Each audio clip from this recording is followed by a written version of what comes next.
السلام عليكم ورحمة الله وبركاته. ازيكم حبايبي؟ عاملين ايه؟ ان شاء الله تكونوا بخير يا رب.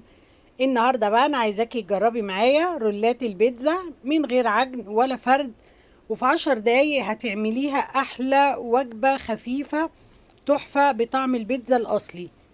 ومقاديرها بسيطة جدا وموجودة في كل بيت، وهتنفع معاكي للفطار، تنفع معاكي للعشاء، في اللانش بوكس للولاد.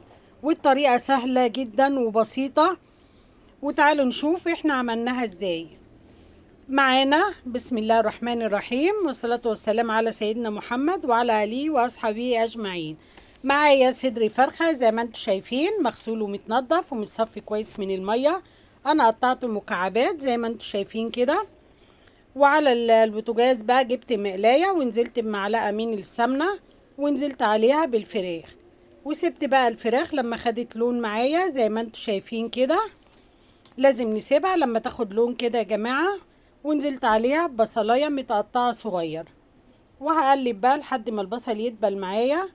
ونزلت بشوية من الفلفل الألوان وقطع الخيار المخلل بيديها طعم جميل جدا. وهنزل بقى بالتوابل، ملح وفلفل اسود، بهارات فراخ، توم باودر، بصل باودر، وسبع بهارات. ونزلت بمعلقتين كبار من دبس الرمان، بيديها مزازة كده جميلة وطعم حلو.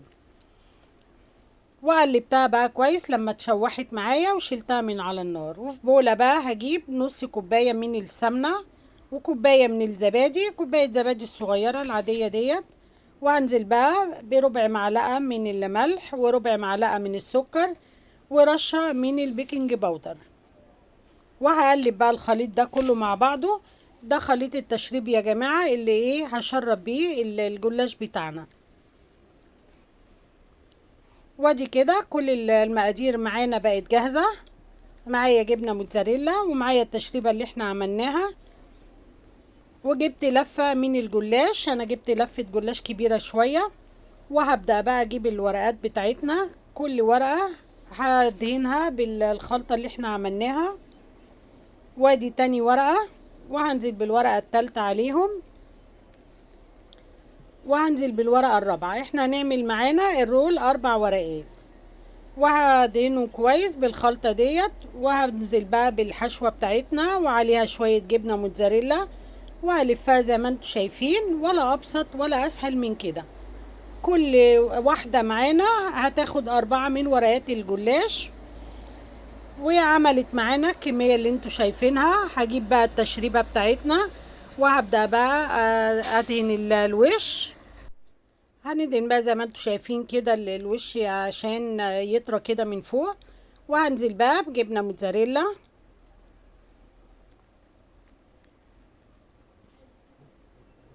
وطبعا مفيش ابسط ولا اسهل من كده، ولا عجن ولا فرد. وزيتون بقى شرايح، هبدأ بقى ازوق الوش بتاعها. الزيتون بقى شرايح زي ما انت عايزة، زيتون اسود، زيتون اخضر، زي ما انت حابة تحطي او اللي موجود عندك في البيت. وشوية من الفلفل الالوان. طبعا احنا هنعملها بقى وش بيتزا كده جميل، ومحشية من جوه بالفراخ الشاورما. وهنزل بشوية من الزعتر المجفف، بيديها ريحة وطعم حلو قوي. وعلى الفرن بقى على درجة حرارة 200، وطلعت بقى بالقمر اللي انتوا شايفينه والجمال اللي انتوا شايفينه. لا عجن ولا فرد بقى ولا اي حاجة، زي ما انتوا شايفين عملناها. انا عملت بلفة جلاش كبيرة، حجم كبير. وطبعا زي ما انتوا شايفين القمر والجمال اللي انتوا شايفينه ده، حاجة خفيفة وبسيطة. وبصراحة ولادنا بيحبوا الحاجات الخفيفة ديت والاكلات البسيطة ديت في الرحلات، في العشاء، في اللانش بوكس، في المدارس. جاية من الشغل مستعجلة وعايزة تعملي لهم اي اكلة بسيطة، مش هتاخد معاكي وقت، وحاجة في منتهى الجمال والف هنا وشفا. ويا ريت تجربوها، ولو جربتوها هتعجبكم جدا والله. وما خدتش اي غلبة، وكله موجود في قلب البيت.